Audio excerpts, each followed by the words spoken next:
Muy buenos días a todos. Hoy vamos a tener la clase de cáncer de páncreas. Vamos a comenzar con la epidemiología. Estos son datos de Globocam en Argentina en el año 2018. Tenemos el gráfico de torta de lo que es incidencia y el otro de mortalidad. Principalmente de la parte epidemiológica no es el objetivo que sepan la localización a nivel mundial o a nivel de Argentina de los cánceres, incidencia y mortalidad, sino valorar una de las características principales del cáncer de páncreas a través de su epidemiología. El cáncer de páncreas está ocupando aquí el sexto lugar en incidencia y en mortalidad escala al cuarto lugar, ¿sí? Es importante saber esto. Generalmente los principales cánceres, como ven aquí, tenemos en incidencia mama, colon, próstata y pulmón, y entre ellos se reparten los primeros lugares respectivos en mortalidad. No es así en el caso de páncreas. Aquí en otro gráfico de barras, muy interesante para comparar respecto a otros cáncer, pero también respecto al mundo.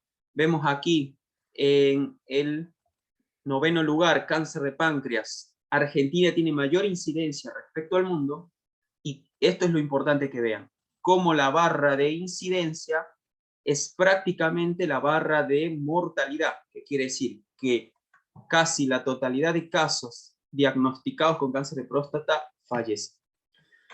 Un poco más de epidemiología, vamos a ver la edad que aumenta con la frecuencia de 55 a 84 años, una media de 60 a 65 años, y es importante la edad porque solo el menos del 12% se diagnostican en pacientes menos de 55 años.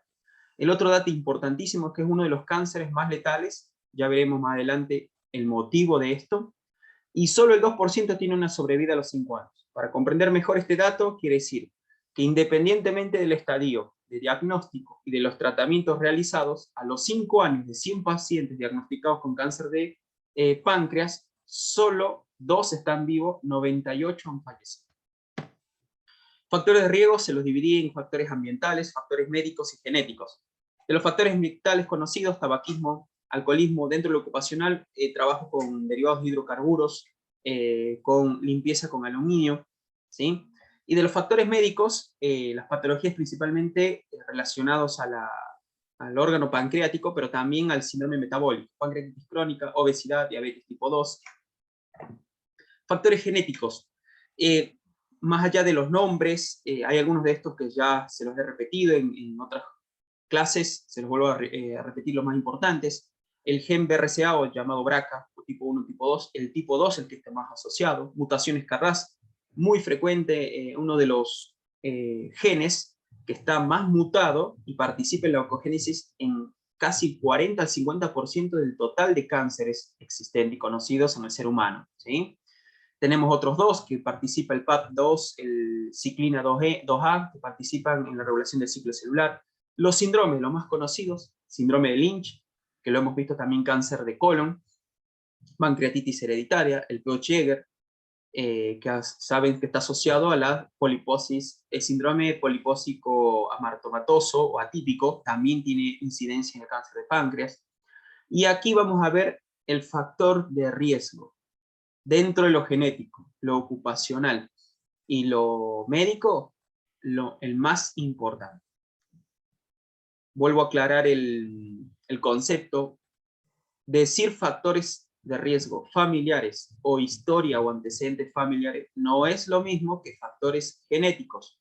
En los genéticos hay un gen conocido mutado que es hereditario, mientras en la historia familiar simplemente existe el antecedente, pero no se sabe por qué gen lo está generando, que es posible que haya uno, pero no es conocido, y no es hereditario, simplemente implica como un factor de riesgo. Aumenta el riesgo de desarrollar cáncer de páncreas. Entonces, una tabla como para que puedan valorar este dato, el riesgo es del 40% si existe familiares de primer grado con cáncer de páncreas mayor o igual a 3.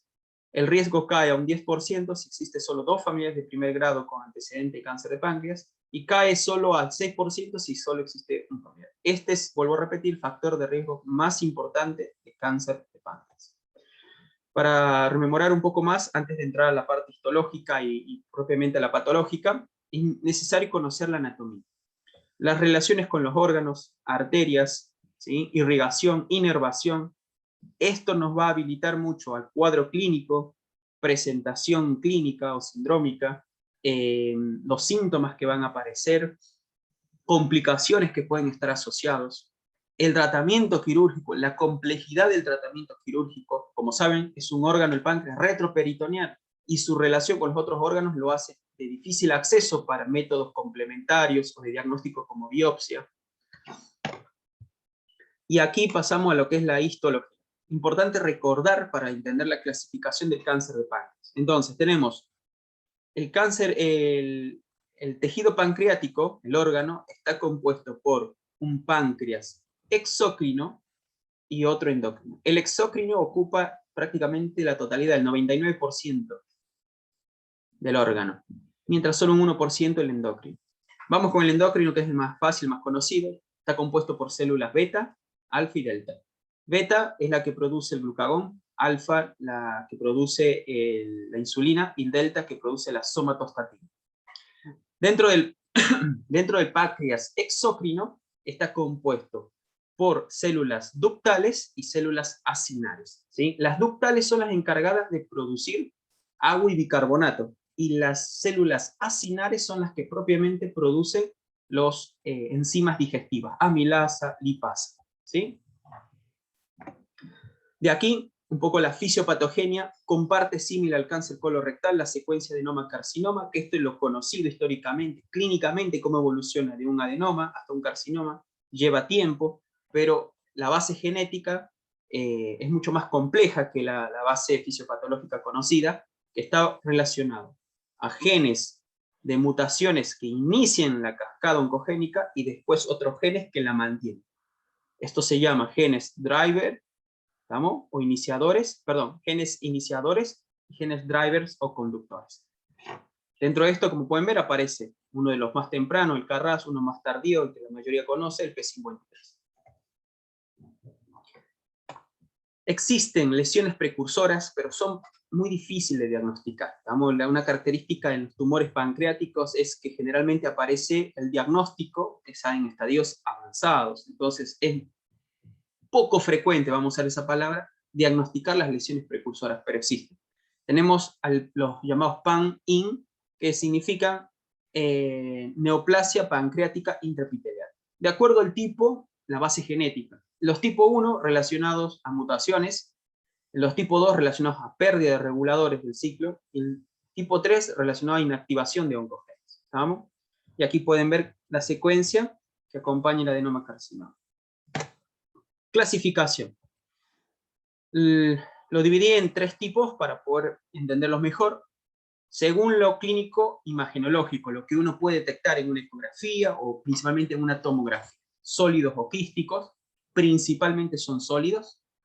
Según la diferenciación celular es del tipo de epitelio o de la localización epitelial que dio lugar al tumor. Entonces dentro de esto vamos a tener del páncreas exócrino y endocrino. Dentro del exócrino tenemos los tumores ductales o acinares. Según la histología, tenemos lo que ya saben, derivados de epitelio, carcinoma, derivados de las otras capas o tejido conectivo, sarcoma, neoplasias linfáticas, pancreatoblastoma, unas pequeñas líneas, es un tumor muy frecuente en el niño, en la infancia, en pacientes pediátricos, y asociado a algunos a trastornos hereditarios o genéticos basales, ¿sí? Dentro de los carcinomas, el 85% corresponde a un adenocarcinoma, otros subtipos, el de anillo de sello indiferenciados de células acinares. Y aquí vamos a ir desarrollando lo que es el páncreas exócrino, ¿sí? Dentro de esto, acuérdense que tenemos los tumores ductales y acinares. Por excelencia, los adenocarcinomas son ductales. ¿Qué características presentan? Son infiltrativos, tienen mucha reacción desmoplásica, que es la reacción fibrósica, invasión linfática y perineural temprana, necrosis tumoral y estroma no tumoral. De todas estas características están basados principalmente en el estroma no tumoral, y un dato importantísimo es que una de las explicaciones del mal pronóstico del cáncer de próstata del cáncer de páncreas. Una de las características de su alta letalidad es su estroma no tumoral. Un ejemplo para poder entenderlo más es lo que ocurre con las bacterias. Existen bacterias que sobreviven a diferentes ambientes y soportan diferentes agresiones. Mientras más adverso sea el medio o los agentes externos sean más agresivos, ¿sí?, van a haber alguna parte de la colonia bacteriana que va a morir, pero hay algunas que van a sobrevivir y se van a volver resistentes a este ambiente. El mismo concepto en los tumores pancreáticos. Las células oncológicas se ven en medio de un estroma no tumoral, mucho tejido conectivo, poca vascularización, poca oxigenación, poca nutrición, y llegan a sufrir lo que se llama presión selectiva y se vuelven células tumorales resistentes a toda esa deprivación que produce el ambiente. Entonces, eso también explica a que en condiciones adversas continúen multiplicándose, continúen reproduciéndose, continúen invadiendo otros órganos, creciendo, y también su resistencia a los tratamientos. Porque un objetivo fundamental o una necesidad terapéutica es que la droga que uno vaya a utilizar o el tratamiento llegue hasta el lugar, por ejemplo, en las quimioterapias. Pero como está todo alterado el medio interno, es difícil que la droga llegue en correctas condiciones y concentraciones como para generar un efecto terapéutico, ¿sí? No se olviden, importantísimo el estroma no tumoral. Dentro de la otra clasificación del páncreas exócrino de células acinares, tenemos lo que son los carcinomas de células acinares. Respecto al adenocarcinoma, tiene un leve mejor pronóstico. Están muy asociados a síndrome paraneoplásico. ¿Por qué? Porque producen sustancias que son activas, producen síntomas, ¿sí? Lipasa, amilasa. Tienen una alta carga mutacional, pero no la mutación Carras, que sí lo tienen los adenocarcinomas, los carcinomas ductales. Y la confirmación se hace por inmunistoquímica, porque hay que detectar a través de la marcación de esta sustancia, amilasa o lipasa, o tripsina, hay que detectarlo en los tejidos celulares tumorales como para clasificarlos como células acinares. Pasamos a páncreas endocrino. Dos clasificaciones importantes, es mucho más complejo que esto, vamos a dar solo generalidades. La clasificación de ENETS lo clasifica según la diferenciación, por eso los grados, y de acuerdo a la tasa de mitosis que tiene. Eso se valora a través del KI67. Simplemente es un porcentaje de cada 100 células que se observan, cuántos de ellas están en mitosis.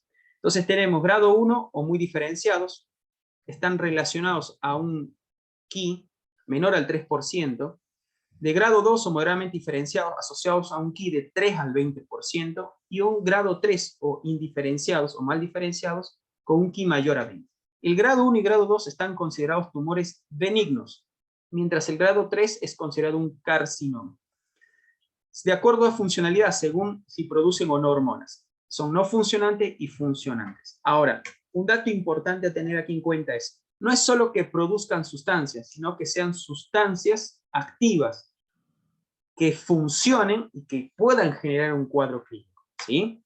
Porque hay muchos tumores que pueden producir sustancias, pero que no son funcionantes, no generan ningún cuadro clínico, no se consideran funcionantes, ¿sí?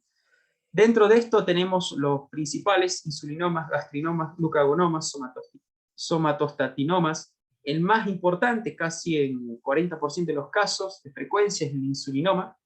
Importante una triada clínica que se asocia al insulinoma, que es la triada de Whipple, que está asociado a la hiperinsulinemia, a la hipoglucemia, síntomas de hipoglucemia, y que la tercera pata de la triada es que mejoran los síntomas al uso de la glucosa. En frecuencia, un 20% todos los gastrinomas, después le siguen los glucagonomas, y los otros son mucho menos frecuentes, ¿sí? Cuadro clínico, vamos a ver, tenemos cuadros clínicos crónicos y agudos. Importante, ¿cuál es el síntoma principal con el que aparece o debuta un páncreas? Asintomático, ¿sí? Es asintomático. Pero ustedes dirían, pero, profe, generalmente hemos visto que debutan con ictericia, con dolor, con vómitos. Bueno, generalmente esa presentación son cuando el tumor está muy avanzado, ¿sí? pero la característica principal de los tumores pancreáticos es asintomático. Eso lleva a que el diagnóstico sea tardío porque es cuando da síntomas, pero generalmente ya ha invadido el órgano, estructuras adyacentes o ha hecho metástasis. Otros síntomas crónicos constitucionales, dolor. Dentro de los síntomas agudos, abdomen agudo puede debutar con un dolor intenso abdominal, puede ser localizado, difuso, puede debutar como un síndrome ictérico, un síndrome coledociano por obstrucción de la ampolla de Vater, o náuseas y vómitos. Muchos de estos síntomas están relacionados también a topografía. Entonces, cuando nos enfrentamos ante un síntoma, lo primero es evaluar si es algo agudo o crónico, evaluar la sospecha diagnóstica de forma sindrómica. Esto lo hemos repasado un montón de veces. Cuando ustedes tienen algún síntoma y están sospechando un cáncer de páncreas, esa sospecha tiene que ir dentro de los diferenciales. No pueden ir a buscar directamente un diferencial. La investigación se hace de forma sindrómica, ordenada y completa. Los métodos complementarios a utilizar: laboratorios generales, de acuerdo a la patología que presente. Si el paciente está con síndrome ictérico, valorar transaminasas, función hepática. Dentro de esto, valorar lo que es la bilirrubina total, si es predominio directo o indirecto, para ver si es una ictericia obstructiva, que es la presentación típica de un cáncer de páncreas de cabeza. Por ejemplo, si el paciente debutó con un síndrome constitucional, con pérdida de peso, valorar este laboratorio general, si existen anemias, el tipo de anemia, si es una anemia de tipo de enfermedades crónicas o aguda. Otras características a valorar es, por ejemplo, si el paciente debutó con un abdomen agudo, y asociado a vómitos, valorar si el paciente, un diagnóstico diferencial sería pancreatitis. Entonces, todo el laboratorio general con la bioquímica asociada a una pancreatitis, valorando los scores, calcemia, albúmina, leucocitos, etc. Marcadores tumorales, importante, los marcadores, volver a resaltar, ningún marcador tumoral es específico, ninguno. Dentro de los marcadores tumorales más importantes para los tumores bilio, gastro, pancreáticos es el CA199. Vuelvo a repetir, no es específico, pero sí, por ejemplo, en un paciente que se ha diagnosticado un tumor localizado y ha hecho un tratamiento quirúrgico con intención curativa, el marcador CA199 es importante porque predice la recaída de enfermedad. Si yo en los controles utilizo el 19.9 y en uno de ellos empiezo a tener elevación y evalúo la curva y hay un ascenso, posiblemente el paciente, aunque por imágenes no lo vea, está pronto la recaída de enfermedad. De elección, métodos diagnósticos, tomografías, resonancia o colangioresonancia, de acuerdo a la patología. La colangioresonancia generalmente es cuando tenemos un paciente que debuta con un síndrome coledociano. La primera estudio complementario a evaluar es una ecografía, y en la ecografía se puede evidenciar un colédoco dilatado, pero no se evidencia el lito en su interior. El paso siguiente, en el caso que la ecografía tampoco pueda haber algún tumor en la cabeza de páncreas, es la colangioresonancia, ¿sí? Donde vamos a ver toda la vía biliar y el punto de estasis para la sospecha diagnóstica. La paroscopía, principalmente en el caso de los pacientes que bajo estos métodos no se ha logrado diagnosticar, que sería el menos porcentual. La paroscopía sería una opción de evaluar a través de cámaras, la localización topográfica, evaluar en vivo lo que es el órgano y ver si podemos diagnosticar o no el tumor pancreático, y sería una opción también la vía laparoscópica en esta instancia, diagnóstica por observacional, pero también con toma de biopsia, ¿sí? Aquí para unos ejemplos, tenemos acá la colangioresonancia, como podemos ver, toda la vía biliar dilatada, ¿sí? Y vemos cómo aparece el estasis a este nivel, ¿sí? El cubo está marcando acá la ampolla de Vater, ¿sí? Tenemos también una vía pancreática también dilatada. Esta zona estasis, uno interpreta que este nivel está una obstrucción, puede ser un tumor, muy probablemente un tumor. En la tomografía se logra ver, aquí se logra muy bien toda la silueta del páncreas, cabeza, cola, y se ve como a nivel de la cola se ve un tumor hipodenso, impresiona algunas características quísticas, sólido quístico puede ser. Y aquí como el método de diagnóstico sería una punción guiada por tomografía para valorar biopsia tumoral. La estadificación, solo para que vean las generalidades, está relacionado mucho al tamaño del tumor. Y lo importante, les muestro estos ítems para que vean que los estadios varían muy rápido, solo con el tamaño tumoral. El quiebre es 3 centímetros. Tumores menores a 3 centímetros estamos en estadio 1 y 2. Cuando el tumor ya sobrepasa los 3 centímetros, ya ha invadido prácticamente la totalidad del órgano, o ha invadido ganglios o estructuras cercanas. Y por eso es importante el repaso de la parte anatómica. Ustedes dirán, profe, pero 3 centímetros no es muy grande. Para el páncreas sí, es que mide 5 por 4 por 3. ¿Sí? Entonces, 3 centímetros está ocupando prácticamente toda la totalidad de la cabeza del páncreas. ¿Sí? El tratamiento. Volvemos a repetir, el gold estándar siempre es el tratamiento ideal que ha demostrado mayores resultados oncológicos. Y esto es con intención curativa. La cirugía, dividido de acuerdo a localización. Si es un tumor de cabeza y páncreas, la cirugía que usted conoce, cirugía de Whipple, que es la pancreato duodenectomía. ¿Sí? Implica resección de la cabeza del páncreas y el duodeno, el marco duodenal, una cirugía muy, muy grande. Con reconstrucción, generalmente la reconstrucción se hace con la I de Rux, y la reconstrucción de las derivaciones biliares y del resto del parénquima pancreático. Si los tumores son de cuerpo o de cola, la pancreatectomía distal, menos agresiva que la primera, pero igual de compleja. Y importante, después le explicaré dónde entra la cirugía en los otros estadios. ¿Hasta qué estadio podríamos hacer cirugía? Generalmente estadios 1 y 2. ¿Sí? Cuando el paciente está en estadio 3, aquí lo vemos, neoadjuvancia. Esto simplemente está un poco desarrollado, pero me interesan los conceptos generales, que sepan.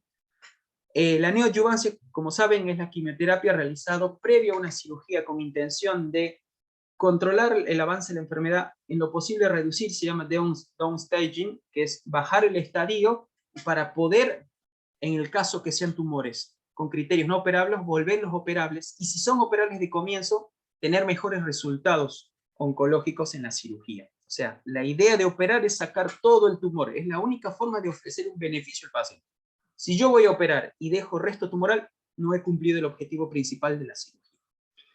La neoadjuvancia en cáncer de páncreas no ha demostrado grandes resultados, por eso la categoría 2B. O sea, no está indicado sí o sí. Esto es decisión de paciente por paciente y según el centro y la experiencia que haga. Pero el dato importante de la neoadjuvancia es esto. Si yo voy a implementar un tratamiento quimioterápico previo a una cirugía, la indicación es hacer biopsia. Y preguntarán, ¿pero por qué? Si yo tengo por imagen una tumoración, un cuadro clínico compatible clínicamente con un tumor pancreático, sí. Pero hasta ahí solo hablamos de un tumor, no de un cáncer. El diagnóstico definitivo de un cáncer es con biopsia. El 99,5% de los tumores, de los cánceres se diagnostican con biopsia. Solo hay, personalmente conocido, solo uno que se puede diagnosticar sin biopsia, y es el caso de los tumores hepáticos primarios, como es el hepatocarcinoma. Todos los demás requieren, sí o sí, de confirmación histológica. Además, por un tema médico-legal, yo no puedo hacer quimioterapia, con todo lo que conlleva, tanto a nivel de potenciales beneficios, pero potenciales riesgos, hacer un tratamiento sin una confirmación histológica. Y el otro punto, no menor, es que las obras sociales no van a autorizar ningún tipo de tratamiento solo con una sospecha o imagen. Requieren de la confirmación sí o sí. ¿Estamos? Entonces, la indicación de la biopsia, y este es un punto importante, en todos los tumores que hemos desarrollado y podemos seguir viendo, la biopsia es fundamental. Pero en páncreas toma estos dos lugares. La biopsia solo se realiza si está indicada la neoadjuvancia. Y el otro caso es cuando ya el paciente tiene estadio 4 diagnosticado clínicamente. ¿Sí? Ya les voy a explicar lo siguiente. El tratamiento adyuvante, la quimioterapia post a la cirugía, con el objetivo de eliminar la potencial micrometástasis. ¿Estamos? La adyuvancia sí es de categoría 1, un paciente operado hay que hacer quimioterapia y generalmente se utilizan una droga quimioterápica y de acuerdo a la escuela, si es europea o americana, pueden agregarle o no radioterapia. Pero el dato importante de la adyuvancia en esto. ¿Qué beneficio le ofrezco yo al paciente haciéndole quimioterapia o cirugía? Solo un 3% de sobrevida global a los 5 años. Quiere decir, como saben, en términos generales, al comienzo vimos que solo el 2% está vivo a los 5 años. Quiere decir que asociando quimioterapia, yo agrego un 1% nada más a esa estadística, no más. Y en términos generales, ya lo vamos a ver en estadios 4, cuando un paciente tiene estadio 4, quiere decir que está metastatizado, o tiene estadios 3, pero con mucha invasión loco-regional, producido por el tumor, yo necesito hacer 3 meses de quimioterapia para agregarle al paciente 3 meses de sobrevida global. ¿Qué quiere decir? Que el beneficio que le estoy ofreciendo al paciente es el tiempo que hace quimioterapia, ¿sí? Entonces, con este dato es importante. Motivo por el cual, generalmente un paciente con cáncer de páncreas en estadio avanzado es un paciente con mal estado general, muchos síntomas, generalmente, no todos, ¿no? Entonces, el primer evaluación que tengo que hacer yo antes de elegir un tratamiento en un cáncer de páncreas avanzado es el estado general. Si el paciente tiene un buen PS, un buen status performance, puedo valorar quimioterapia con 2 o 3 drogas, ¿sí? Pero si el paciente tiene un mal estado general, yo elijo generalmente solo una droga, ¿sí?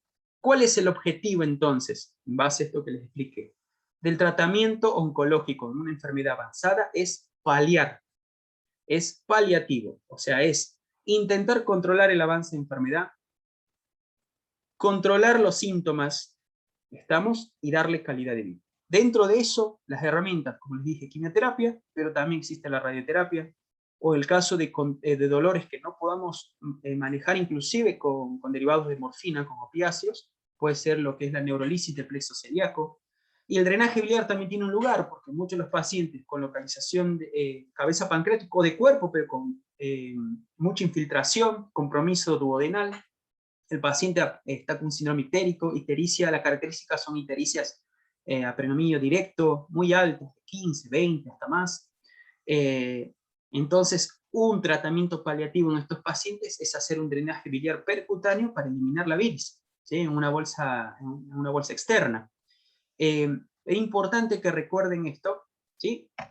Y con esto terminamos. Un pequeño consejo es, en este tipo de patologías, es importante conocer toda la epidemiología, la fisiopatogenia, el porqué del comportamiento y la naturaleza de este tumor, para entender límites, pero también a partir de eso en dónde invertir la mayor fortaleza, ¿sí? Más allá de todo lo adverso que puede representar el cáncer de páncreas, y más allá de todo lo que les he explicado del lado médico, siempre hay algo por hacer. Esta es la enseñanza final. Siempre hay algo por hacer por el paciente oncológico. Y eso no es tarea solo del oncólogo. Comienza con ustedes, del consultorio, con el primer síntoma con el cual puede presentarse el paciente. Gracias por la atención. Nos estaremos viendo en las siguientes clases.